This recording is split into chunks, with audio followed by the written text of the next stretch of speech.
People divided by politics in one room, rooting for one team or another. Check out this exclusive new Harris poll. It shows that 76% of Democrats and 75% of Republicans say major cultural events like Sunday's big game deepen community connections that on other days feel fractured, if not entirely broken. Tim Shriver is the chairman of Special Olympics International. He's also the CEO and co-founder of Unite, which promotes national unity, and he joins us now. Tim, good morning. Thank you very much for joining us.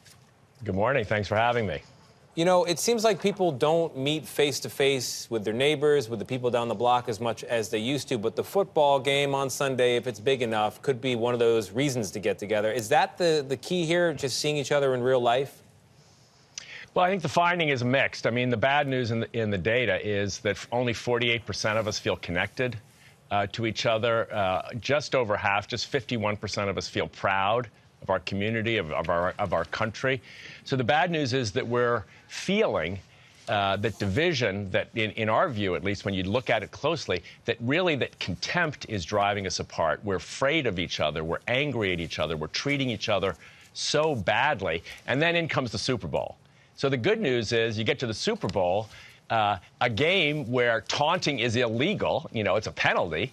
Where you have Nick Sirianni at the end of the game saying that you can't be great without the greatness of others, that this is the ultimate team sport.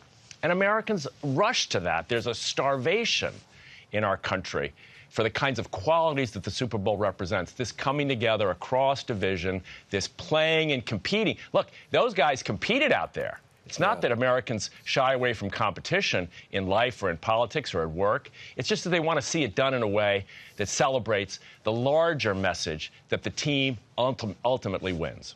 Well, with Tim, I want to draw out one part of that survey you mentioned. And for context, I'll just say you watch the Super Bowl, you see tons of American flags. You've got military flyovers sometimes. You've got first responders, law enforcement. There's a lot of rah-rah America and a moment where you might feel good about your country. And yet in that survey, most people, don't feel pride in America? Why do you think that is? I think it's because we're fed a steady diet of contempt. I don't think it's a difference of opinion issue. I mean, look, democracy is based on differences of opinion. Differences of opinion are not the problem. They're actually the solution. The problem is that we're fed this diet of contempt, hatred, anger, vitriol, dehumanization. And that leads us to think, well, those people on the other side of this political issue or that are horrible people, instead of they have a different opinion. So the problem, in a way, is contempt, not difference. That's a big distinction. The solution to contempt is learning how to treat each other with dignity, which is exactly what you see on the football field. It's what I've seen my whole life at Special Olympics events. You know, you go to a Special Olympics event. I was at a game this past weekend here where I live, a basketball game. What do you see? You see everybody meeting, first of all, training and learning about each other, competing, and then celebrating. I mean, that's the American spirit. I mean, you know, maybe football is the ultimate team sport, but America is the ultimate team country when we're at our best. So, Tim, we haven't seen our best. How do you take the unity and the dignity that we see on Super Bowl Sunday and extend that? How do we grow that long term?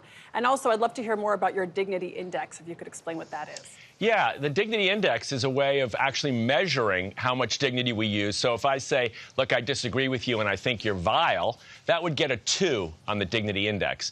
If I were to say, I disagree with you and I respect your opinion, that would get closer to a 6 on the Dignity Index. And if I were to say, no matter how much we disagree, I will always treat you with dignity no matter what, that would get an 8 on the Dignity Index. So it's a scoring tool. It doesn't say who's right or wrong. It doesn't suggest all opinions are equal. It just suggests that there's a way to see how we treat each other when our opinions differ. Look, the bottom line is when you see less than half of us feeling connected, there are many, many opportunities. Go out to a local Special Olympics event. The Police Athletic League is looking for volunteers. The Lions clubs are inviting people to join and come and learn how to serve their communities. We've got to get back to the basics of what it means to believe in the American spirit. I mean, after all, contempt and snark and hatred and call-outs and all these things. Those are, in my view at least, they're not the best of the American spirit. What's best in the American spirit is that we believe in us, that we take action when we see something that we can change, that we believe we can do it together. We're still idealists, you know, Americans. So Super Bowl Sunday reminds us it doesn't have to be one day a year. We can do this starting today. It can be Super Bowl Monday today. Get out, get involved, join a team, learn about others, compete in the marketplace of ideas, and celebrate. It takes all of us. Tim Shriver, thank you so much. Really well said, Tim. Thank you very much. Thank you.